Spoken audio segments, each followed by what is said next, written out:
नमस्कार दोस्तों, मेरा नाम है विजय कुमार। आप देख रहे हैं कॉमिक्स पिटारा चैनल को।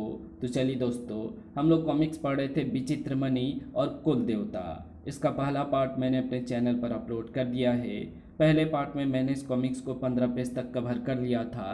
अब इस पार्ट में इसके आगे कहानी को शुरू करते हैं। सेनापति अजय वीर, तुम सोच रहे हो कि हम तुम्हें सचमुच ही तिलक नगर का राजा बना देंगे? नहीं, तुम तो केवल हमारी चाल के एक मोहरे हो। चाल कामयाब होते ही हम तुम्हें दूध में पड़ी मक्खी की तरह निकाल फेंकेंगे। तुरंत ही रथ में बैठकर सेनापति अजय वीर राजा सूर्यदित्य के दरबार में पहुंचा। महाराज, मैं राजकुमारी रूप के साथ युद्ध करना चाहता हूँ। तुम भी अपना बाहुबल आजमा कर देख लो वीर। आज तक तो राजकुमारी रूप को कोई युद्ध में जीत नहीं सका है।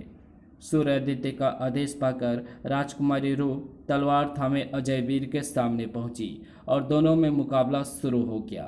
टन टन। तत्काल ही राजकुमारी रूप ने एक जबरदस्त वार अजय वीर पर किया, जिसे अजय वीर ने कुशलता से नाकाम कर दिया। जल्द ही, ओह, ये युवक तो मेरे एक भी वार को सफल नहीं होने दे रहा है। आज से पहले तो कभी भी ऐसा नहीं हुआ। तभी, ओह, अगले ही पल, युवक, मैं अपनी हार स्वीकार करती हूँ। ये देख, सारे दरबार में हर्ष की लहर दौड़ गई। युवक, तुम परीक्षा में उत्तीर्ण हो गए हो, इसलिए हम राजकुमारी रूप से तुम्हारे विवाह की घोषणा करते हैं। अब तुम हमें अपना परिचय दो। महाराज सूर्यादित्य, मैं सुमंतपुर राज्य का सेनापति अजय वीर हूँ। सेनापति अजय वीर, कल शुभ वेला में तुम्हारा और राजकुमारी रूप का विवाह होगा। धन्यवाद महाराज, मुझे गर्व है कि राजकुमारी रूप जैसी बहादुर स्त्री से मेरा विवाह होगा। अगले दिन शुभ मुहूर्त में राजकुमारी रूप और सेनापति अजय वीर का विवाह हो गया। राजकुमारी का विवाह तो हो गया, अब ना जाने कुल देवता के कहने के अनुसार राजकुमारी रूप पर क्या क्या मुसीबतें आने वाली हैं। विवाह के पश्चात, महाराज, अब मुझे आज्ञा दीजिए। अपनी पत्नी रूप के साथ मैं वापस अपने राज्य लौट जाना चाहता हूँ। बेटा, कुछ दिन और रुक जाते तो ठीक रहता। तब सूर्यादित्य के अनुरोध पर अजय वीर कुछ दिन और वहाँ पर रुका। तत्पश्चात एक दिन राजा सूर्यादित्य से विदा लेकर वो राजकुमारी रूप के साथ सुमंतपुर की ओर चल पड़ा। भगवान, मेरी बेटी की रक्षा करना, वो अपने पति के साथ सदा सुखी रहे। जब अजय वीर का रथ उसकी दृष्टि से ओझल हो गया तो वो भारी मन से राजमहल में वापस लौट आया। उधर दूसरी ओर अजय वीर जब अपने महल में पहुंचा, पिताजी, आप कहाँ चले गए थे? पिताजी, ये लड़के कौन हैं? क्या अजय वीर पहले से ही विवाहित हैं? रूप को सोच में पड़ा देखकर अजय वीर ने उससे कहा, रूप, तुम ठीक ही सोच रही हो। ये दोनों मेरे ही बेटे विजय एवं सुजीत हैं। हमारी पत्नी 2 वर्ष पहले स्वर्ग सिधार गई थी। अब तुम ही हमारे दिल की रानी हो। ओह, लेकिन आपने ये सब मुझे पहले क्यों नहीं बताया था? अजय वीर ने उसकी बात का कोई उत्तर नहीं दिया। तब रूप को महल में छोड़कर अजय वीर राजा सुमंत के पास पहुंचा। उसे देखते ही सुमंत बोला, सेनापति अजय वीर, हमारी ओर से विवाह की शुभकामनाएं स्वीकार कीजिए। धन्यवाद महाराज। अजय वीर, हमारी योजना के अनुसार पहली बाजी तो तुम जीत चुके हो। अब हमारी अगली योजना के बारे में सुनो। बताइए महाराज। सेनापति अजय वीर, हम अपने विश्वसनीय रसोइयों को राजा सूर्यदित्य के यहाँ भेज रहे हैं। वो किसी न किसी प्रकार राजा सूर्यदित्य के यहाँ रसोइयों की नौकरी कर लेगा।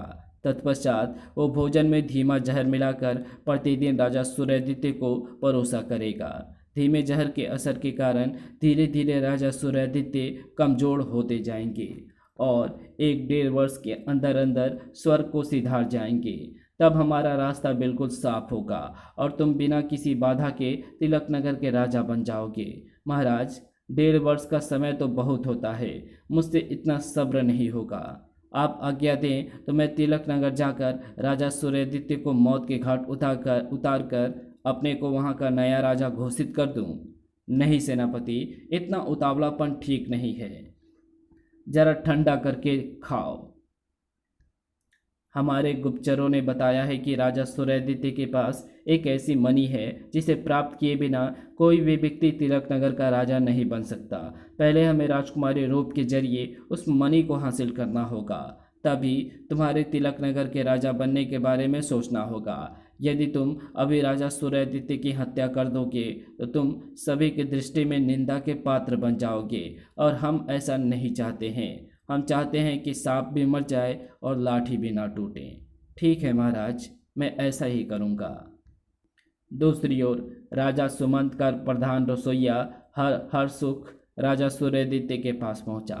महाराज, मैं 36 प्रकार के स्वादिष्ट व्यंजन बनाने की विधि जानता हूँ। यदि आप मुझे अपनी सेवा करने का मौका दें तो मैं गर्व की अनुभूति करूँगा। हम नए नए व्यंजन खाने का बहुत शौक है हमें नए नए व्यंजन खाने का बहुत शौक है, इसलिए हम तुम्हें अपना प्रधान रसोइया नियुक्त करते हैं। अब हरसुख रसोइया नित नए नए व्यंजन बनाता और उसमें राजा सुमंत को दिया हुआ जहर मिला देता। जब राजा सूर्यादित्य उस भोजन को करते तो उसकी बड़ी तारीफ करते। वाह हरसुख, तुम तो वास्तव में ही कमाल का भोजन बनाते हो। सब आपकी कृपा है महाराज। धीमे जहर का भोजन खाने के कारण राजा सूर्यादित्य रुग्ण रहने लगे। एक दिन जब राजवैद्य ने उनका निरीक्षण किया, राजवैद्य जी, हमें क्या रोग है? हम अक्सर बीमार क्यों रहने लगे हैं? महाराज, आपका शरीर तो पूर्ण रूप से निरोगी है। आपकी बीमारी मेरी समझ में नहीं आ रही है। भला बिना कुछ समझ में आए आपका उचित उपचार कैसे करूं? तब राजा सूर्यादित्य का उपचार करने के लिए दूर दूर से वैद्य हकीम बुलवाए गए, लेकिन सभी उनका रोग समझने में असमर्थ रहे। तब एक दिन सूर्यादित्य ने प्रधानमंत्री चरण सिंह से कहा, प्रधानमंत्री जी, लगता है अब हमारा अंत समय आ गया है। ऐसा ना कहिए महाराज, आप शीघ्र ही स्वस्थ हो जाएंगे। हमें झूठी दिलासा ना दीजिए प्रधानमंत्री जी। हम चाहते हैं कि आप किसी दूत को सुमंतपुर राजकुमारी रूप के पास भेज दें। हम राजकुमारी रूप से मिलना चाहते हैं। अच्छा महाराज। प्रधानमंत्री ने तुरंत ही दूत को आदेश देकर सुमंतपुर भेज दिया। उधर सुमंतपुर में, स्वामी, एक खुशखबरी है। आप शीघ्र ही पिता बनने वाले हैं। क्या क्या तुम सच कह रही हो रूप? हाँ स्वामी। ओह, अजय वीर ने खुश होकर रूप को छाती से लगा लिया। तभी तिलक नगर के दूत ने वहां प्रवेश किया। राजकुमारी रूप उसे पहचानते हुए बोली, कृष्णदेव, तुम? कहो, कैसे आए? राजकुमारी जी, महाराज की दशा बहुत गंभीर है। उन्होंने आपसे मिलने की इच्छा प्रकट की है। मैं यही सूचना लेकर आपके पास आया हूँ। ओह, रूप पिता की सूचना पाकर दुखी हो गई। ये देख रूप, दुखी ना हो। तुम्हें शीघ्र ही तिलक नगर पहुंचकर राजा सूर्यादित्य से मिलना चाहिए। ना जाने उनकी अवस्था कैसी हो। तुम दासी रेखा को साथ ले जा सकती हो। तब राजकुमारी रूप दासी रेखा के साथ तुरंत ही तिलक नगर की ओर रवाना हो गई। अब मुझे शीघ्र ही राजा सुमंत के पास चलना चाहिए। ये सोच वो तुरंत राजा सुमंत के पास पहुंचा और उसे राजा सूर्यादित्य के अस्वस्थ होने की सूचना दी। लगता है हमारे रसोइया हरसुख ने जल्द ही हमारे कार्य को पूरा कर दिया है। अब राजा सूर्यादित्य ज़्यादा दिन जीवित नहीं रहेंगे। ओह, तब तो जल्द ही मेरे भाग्य खुलने वाले हैं महाराज। दूसरी ओर जब राजकुमारी रूप राजा सूर्यादित्य के पास पहुंची, रूप, तुम आ गई। अब मैं चैन से मर सकूंगा। पिताजी महाराज। रूप सिसकती हुई सूर्यादित्य की छाती से लग गई। ये देख बेटी रूप, आंसू ना बहाओ और बहादुर बेटी की तरह मेरी बात सुनो। मैं तुमसे कुछ कहना चाहता हूँ। ये सुनकर रूप ने अपने आंसू पोंछ लिए। तब बेटी रूप, अब मेरा कोई भरोसा नहीं है। ना जाने मेरे जीवन की डोर कब टूट जाए। अतः अपने जीवन रहते हुए मैं तुम्हें इस देश का नया राजा घोषित करना चाहता हूँ। पिताजी महाराज, ये आप क्या कह रहे हैं? बेटी, ये मेरी अंतिम इच्छा है। क्या तुम इसे पूरी नहीं करोगी? लेकिन पिताजी महाराज, क्या तिलक नगर की जनता एक नारी को अपना राजा स्वीकार करेगी? उसकी फिक्र तुम ना करो रूप। इस बारे में मैंने नगर की जनता का जनमत संग्रह करवाया है। सभी लोग सहर्षी तुम्हें अपना नया राजा मानने को तैयार हैं। तब ठीक है पिताजी महाराज, मैं आपकी बात नहीं टालूंगी। दूसरे ही दिन, प्रजावासियों, अब हम वृद्ध हो गए हैं और बीमार रहने लगे हैं। इसलिए अपने जीवित रहते हुए हम राजकुमारी रूप को इस देश का नया राजा घोषित करते हैं। तत्पश्चात सूर्यादित्य ने राजकुमारी रूप के सिर पर अपना मुकुट रख दिया। दरबार में उपस्थित सभी लोगों ने हर्ष ध्वनि की। उसी शाम जब राजकुमारी रूप उद्यान में घूम रही थी, ओह ये दासी रेखा सैनिक हाँ, ओह ये दासी रेखा सैनिक कुमार से यहाँ छिपकर क्या वार्तालाप कर रही है।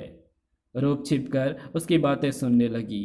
रेखा, जब से मैंने तुम्हें देखा है मैं तुम्हारे रूप में खोस आ गया हूँ। क्या तुम मेरी पत्नी बनना स्वीकार करोगी?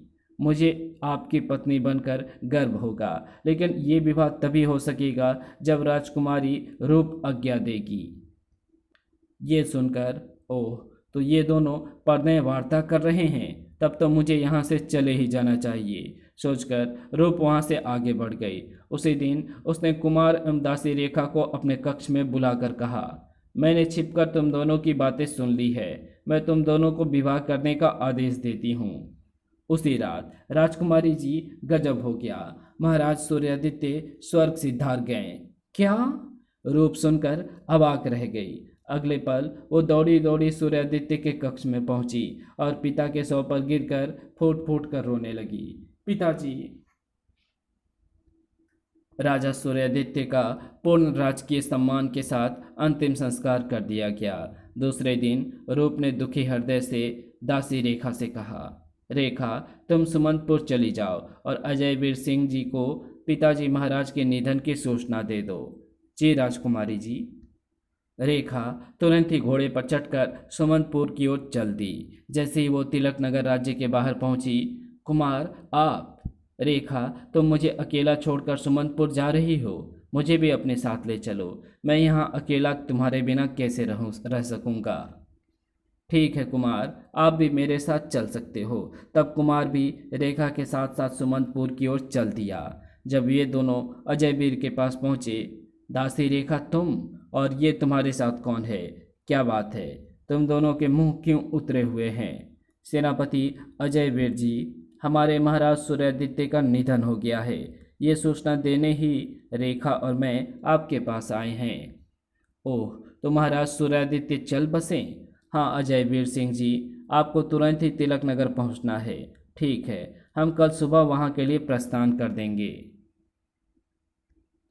उसी रात राजा सुमंत सेनापति अजयवीर के यहाँ आए। सेनापति अजयवीर ने उन्हें राजा सूर्यादित्य के निधन की सूचना दी और कुमार के बारे में बताया। सारी बात जानकर राजा सुमंत बोले, सेनापति अजयवीर, कुमार के द्वारा हम तिलक नगर की सारी सैन्य शक्ति एवं वहाँ के गोपनीय राज जान सकते हैं। आप तुरंत कुमार को यहाँ बुलवाइए।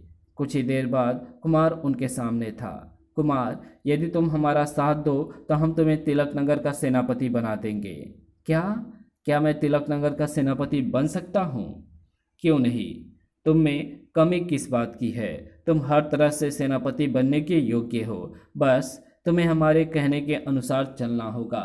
यदि ऐसी बात है तो आप आज्ञा दीजिए महाराज, मैं आपकी हर बात मानने को तैयार हूँ।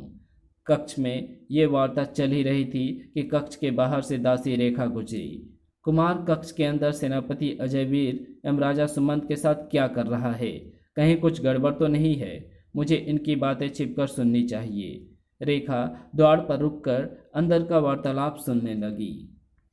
कुमार, हम शीघ्र ही तिलक नगर पर धावा बोलकर वहां पर अपना राज्य स्थापित करना चाहते हैं। जीत के बाद सेनापति अजयवीर वहां के राजा होंगे और तुम वहां के सेनापति। बस तुम्हें युद्ध में हमारा साथ देना होगा और वहां की सैन्य शक्ति एवं गोपनीय राजों के बारे में हमें बताना होगा। सुना है राजा सूर्यादित्य के पास एक अनोखी मणि थी, तुम्हें उसके बारे में भी सूचना एकत्र करके हमें देनी होगी। ठीक है महाराज, मैं ऐसा ही करूँगा। ये सुनकर रेखा चौंकी। ओह, तो यहाँ राजकुमारी रूप के प्रति षड्यंत्र रचा जा रहा है। कुमार भी इन दुष्टों से मिल गया है। अब क्या होगा? परेशान सी रेखा वहाँ से आगे बढ़ गई। दूसरे दिन सुबह अजयवीर ने कुमार से कहा, कुमार तुम रेखा को साथ लेकर तिलक नगर चले जाओ। तुम्हारे पीछे हम भी महाराज सुमंत के साथ सेना लेकर वहाँ आएंगे। जो आज्ञा अजयवीर जी। तब रेखा के साथ कुमार तिलक नगर की ओर चल पड़ा। जैसे ही वे कुछ दूर पहुँचे, कुमार, मैं तुमसे कुछ कहना चाहती हूँ। कहो रेखा, क्या कहना चाहती हो? मैंने तुम्हारा अजयवीर और राजा सुमंत का वार्तालाप सुन लिया है। क्या? हाँ, और अब तुमसे पूछना चाहती हूँ कि जो कुछ तुम करने जा रहे हो, क्या वो उचित है? रेखा, माना कि मैं तुमसे विवाह करने वाला हूँ, पर इसका ये मतलब तो नहीं कि तुम मेरी हर बात में दखल दो। इसका मतलब है तुम अपने देश के साथ गद्दारी करोगे। ऊंचा पद पाने के लिए मैं कुछ भी कर सकता हूँ रेखा, लेकिन मैं तुम्हें ऐसा करने का मौका नहीं दूंगी। कुमार, क्या करोगी तुम? मैं तुम जैसे गद्दार को मौत के घाट उतार सकती हूँ। इतना कहकर उसने तलवार से कुमार की गर्दन पर वार किया। नराधम, तेरी यही सजा है। आह! कुमार एक चीख मारकर घोड़े से गिर पड़ा।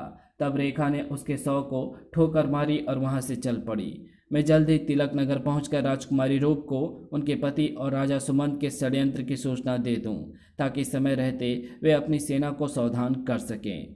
जब रेखा राजकुमारी रूप के पास पहुंची, क्या बात है रेखा, तुम्हारा मुंह क्यों उतरा हुआ है? सुनकर रेखा फूट फूट कर रोने लगी। तब रूप के बारे में पूछने पर उसने बताया, राजकुमारी जी, कुमार अब इस संसार में नहीं है। क्या? लेकिन उसे मारा किसने? उसे मैंने मारा है। हैं? लेकिन क्यों? उसका क्या अपराध था? राजकुमारी जी, जिसे हम देशभक्त समझते थे वो देशद्रोही निकला। पद की चकाचौंध ने उसे अंधा कर दिया था। सुमंतपुर पहुंचकर वो आपके पति एवं राजा सुमंत के षड्यंत्र में शामिल हो गया था। मुझसे ये सहन नहीं हुआ और मैंने उस नीच, देशद्रोही और विश्वासघाती की गर्दन धड़ से अलग कर दी। मगर रेखा, कुमार तो तेरा भावी पति था, तो उससे प्यार करती थी। कर्तव्य प्यार से बड़ा होता है राजकुमारी जी। मेरे लिए पहले कर्तव्य है, बाद में कुछ और है। रेखा, तू धन्य है, तूने अपना कर्तव्य निर्वाह करके मुझे एहसान से लाद दिया है। अब तो मुझे राजा सुमंत और मेरे पति के षड्यंत्र के बारे में विस्तार पूर्वक बता। तब रेखा ने उसे सारी बात बताई। सारी बात सुनकर, ओह, तो मेरा पति इतना नीचे भी गिर सकता है, ये मैं सोच भी नहीं सकती थी। मैं तो एक दिन स्वयं उन्हें तिलक नगर की राजगद्दी सौंपने वाली थी। ये उन्होंने क्या किया? रूप सोच में पड़ गई। उन्हें सोच में डूबा देख, राजकुमारी जी, ये सोच में पड़े रहने का समय नहीं है। राजा सुमंत की सेना ने तिलक नगर पर धावा बोलने के लिए इधर की ओर कूच कर दिया होगा। आप शीघ्रता से अपनी सेना को सुगठित कीजिए। आपको राजा सुमंत से युद्ध लड़ना है। रेखा, तुम ठीक कह रही हो, मुझे अब देर नहीं करनी चाहिए। रूप ने शीघ्रता से सारी सेना को युद्ध के लिए तैयार किया। जल्द ही राजा सुमंत की सेना तिलक नगर की सीमा के पास आ डटी। तब सेनापति अजयवीर ने राजा सुमंत से कहा, महाराज, युद्ध से पहले मैं एक बार अपनी पत्नी रूप से मिलकर आता हूँ। यदि वो बिना युद्ध के ही मुझे राजगद्दी सौंपने को तैयार हो जाए तो व्यर्थ ही रक्तपात करने से क्या फायदा? तुम ठीक कह रहे हो अजयवीर, जाओ रूप से मिल आओ। अतः अजयवीर रूप के महल में आ पहुंचा। रूप, राजा सुमंत की सेना इस राज्य पर आक्रमण करने के लिए सीमा के पास आ पहुंची है। यदि तुम बिना युद्ध के ही मुझे राजगद्दी सौंप दो तो ये युद्ध रुक सकता है, अन्यथा नहीं। ये सुनकर रूप सिंहनी के समान गर्जी। अजयवीर, तूने ये कैसे सोच लिया कि मैं तुझे इस देश की राजगद्दी सौंप दूंगी? तूने अपना होकर भी मेरे साथ धोखा किया। मैं इसकी सजा तुझे अवश्य दूंगा। कहकर रूप ने तलवार अजयवीर के सीने से सटा दी। ये देख रूप, ये तुम क्या कर रही हो? कहीं तुम पागल तो नहीं हो गई हो? अपने पति की हत्या करोगी? विश्वासघाती की यही सजा होती है, चाहे वो पति हो या अन्य। लेकिन रूप, ये तो सोचो, तुम मेरे बच्चे की माँ बनने वाली है। मत लो अपनी गंदी जुबान से मेरे होने वाले बच्चे का नाम। जब रेखा ने एक दासी होते हुए भी अपने कर्तव्य का पालन किया, तब भला मैं एक राज्य की राजा होते हुए भी कैसे अपने कर्तव्य से विमुख हो जाऊं? रेखा ने मेरी आंखें खोल दी, इसलिए मैं तुम्हें नहीं छोड़ूंगी। कहते हुए रूप ने तलवार अपने पति की सीने में घुसेड़ दी। जब उसकी एवं सुमंतपुर की सेना का मुकाबला हुआ तो वो बड़ी वीरता के साथ राजा सुमंत की सेना से लड़ी। युद्ध में राजा सुमंत की हार हुई। वो दुम दबाकर अपने राज्य वापस लौट गया। ठीक समय पर रूप ने एक पुत्र को जन्म दिया। उसने अजय वीर के दोनों पुत्रों को भी अपने पास बुला लिया और कुशलतापूर्वक तिलक नगर पर राज करने लगी। इसी के साथ ये कहानी यहीं समाप्त होती है। तो आपको ये वीडियो कैसी लगी? अगर आपको ये वीडियो अच्छी लगी हो तो इस वीडियो को लाइक शेयर कमेंट ज़रूर कर देना। चैनल पे पहली बार आए हो तो चैनल को सब्सक्राइब कर ऑल नोटिफिकेशन को सिलेक्ट ज़रूर कर देना। तो मिलते हैं आपसे किसी और नई वीडियो में, तब तक के लिए बाय।